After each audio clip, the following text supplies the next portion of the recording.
everything from sexuality to gender to anything really, religion. So I think it's a word that we use a lot without really realizing how deep it is.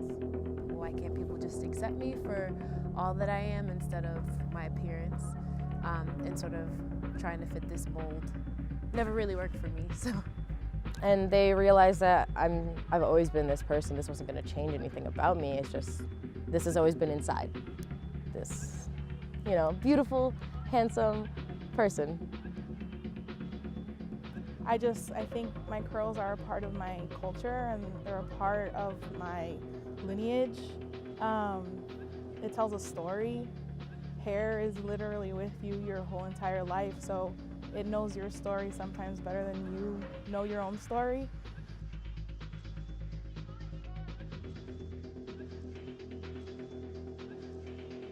So my name is Amber, and I identify as African American from Cleveland, Ohio. So I'm Nina Vazquez. My ethnic background, I'm Puerto Rican, Caribbean, you name it. So. Hi, my name is Rowan Ferreira. I'm Hispanic, and more specifically, I'm half Dominican, half Salvadorian. I was 13. I came to the United States with my parents and my sister, and then we've been here ever since. The first thing I do is I try to shower pretty often because that's an important part of it. You want to make sure your hair's wet when you style it. So I use a lot of conditioner and a lot of shampoo. When I think about my hair, I think about pride in my culture and sort of my background and where I come from. 2 years ago, I did the big chop where a lot of black women and women with curly hair just sort of cut off all the damaged ends and sort of embrace their natural curl pattern. It's been a long time coming, but I'm glad that it's here. And I only wear my hair natural now, so I never really straighten it or anything. When it comes to my mom and my sister, we have very similar hair. When it comes to my cousins, some of us, it's more like, I think there you start seeing like a spectrum of different like curl patterns and like hair texture. So I do have cousins who have curly hair, like mine, or just wavy hair, and then I have cousins who just have like straight, what we call dead hair. Okay, so my dad's hair has tight curls, and it's dark and black and short. My mom's hair is what some people would call chino hair. Chino hair? Yeah. Explain what chino hair is. It's like straight black hair that's very, very thick. My hair is like something in between of those things. So it's like half Dominican, half Salvadorian, just like me. So since I was maybe 5 is when my mom would take me to the salon and I would get my hair done by my cousin who used to do my hair, and she would blow dry it out, straighten it almost every week. And I would always wear it straight because I did grow up in a predominantly white neighborhood, as well as all my schooling was through predominantly white institutions.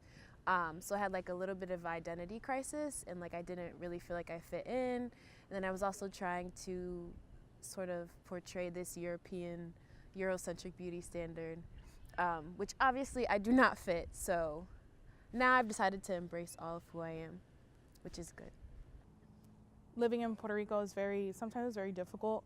The culture holds European standards very close to its heart. So I guess what I'm trying to say is I guess a lot of women don't feel comfortable wearing their curls on the island. I think it's more of a taboo factor. I think now we're starting to see, I want to say a revolution of hair in Puerto Rico, where more women are becoming more comfortable with wearing their curls versus how it used to be when I still lived there. I wish that hair revolution would hit my extended family faster than it actually is. But I guess it's a process. I think it's just because of colonization, European colonization. I think it's sort of a way to keep colonizing us in a way, sort of controlling our minds. I think it definitely stems from colonization and slavery as well, because there was a time where especially in the South and Louisiana, like the Creole culture, where those women weren't allowed to wear their hair natural in public, so they had to cover it up. And for a long time, Black women have sort of known that fact, but a lot of people haven't. So it's been like a systemic issue where it's like your hair isn't valuable enough, or like it's unattractive, it's unprofessional. And I do think that it stems from like slavery and colonization for sure. Yes, it is very short. I cut it short, maybe, it's gonna be 5 years in June. Yeah, no, it was a big deal. My mom was like, why do you want to cut your hair? Like, your hair was long. I don't understand.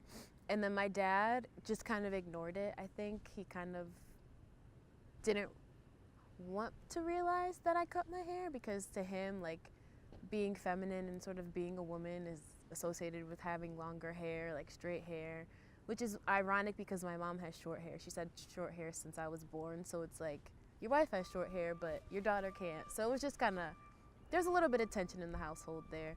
Humans are just scared of things that they don't understand, and that's always been the case. But, it's been 5 years. Me and my parents still talk. We hang out.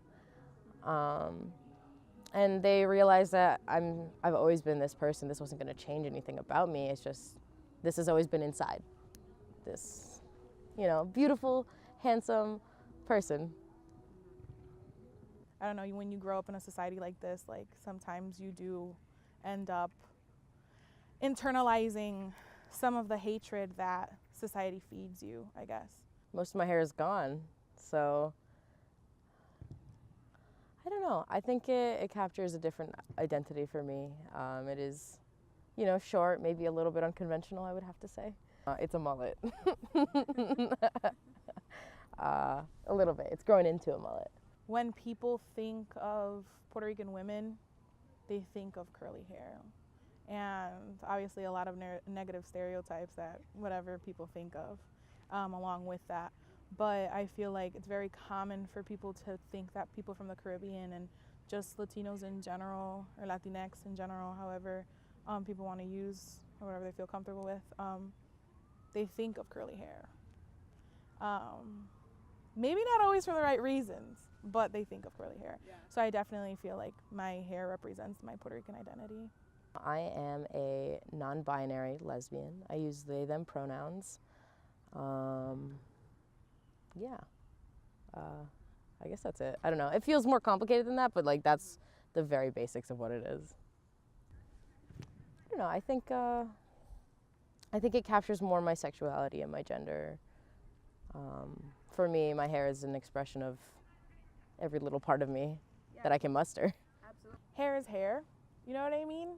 I feel like you could choose whether or not you want it to represent something, or if you just don't want it to represent anything.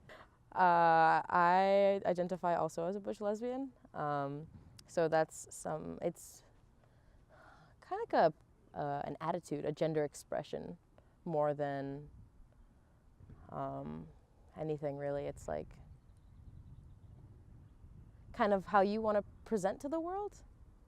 I feel like my hair doesn't determine or doesn't say that I'm bisexual, but I am. My hair doesn't say I'm a woman, but I am. I identify as a woman. My hair doesn't say much, but it's, to me, I really feel like because I'm so close to my ethnic identity, I feel like it screams Puerto Rican sometimes. Your audience or the people around you see a specific thing. I didn't understand that when I first started doing all this. It just felt right, but now I have like words to describe it.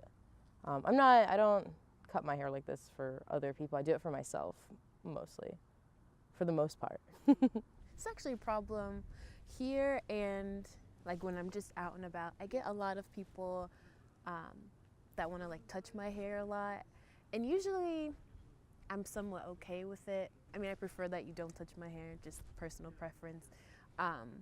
But I do have a specific individual who works in the administration side, and every time she sees my hair, she feels the need to like just touch it.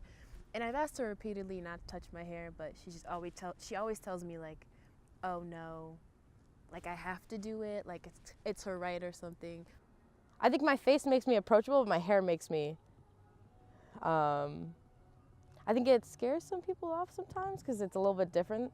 Like I would say my family kind of scares them a little bit because they don't really understand why it's cut this short, because that kind of goes against all like Hispanic. I get a lot of compliments from white people actually though about my hair, which I think is interesting, and they're usually like really positive. Like last weekend I went to a bar and I had some white guys tell me they love my hair, which I thought was interesting because that's usually not like their standard of beauty. So maybe we're starting to see some changes in like representations of hair and appreciation as well.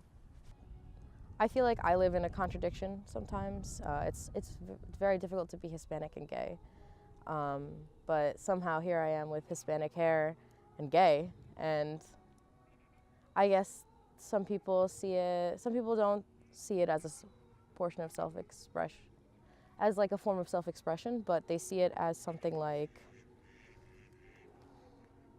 an attack on their values.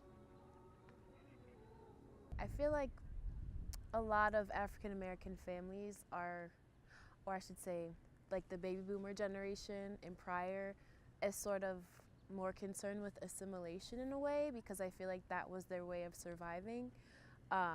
But now you sort of see the millennial generation sort of embracing their blackness more. In what way? Like I feel like my hair is very resilient, not only by how I could style it or what I could do to it, but like just like what it's gone through, I guess. It's more about how I feel. Not only is this, you know, an expression of my sexuality, but it's my gender, and my gender is non-binary, and gender is a very difficult concept in most cultures, but specifically Hispanic ones, where everything is very, very gendered. The words are gendered, you know, groups of people gendered are, and that sort of thing. Yeah, I feel like the whole process of becoming aware of your identity and the whole process of like just self-love is a very difficult, uncomfortable process, and it's not linear. I want people to know that I don't take no shit.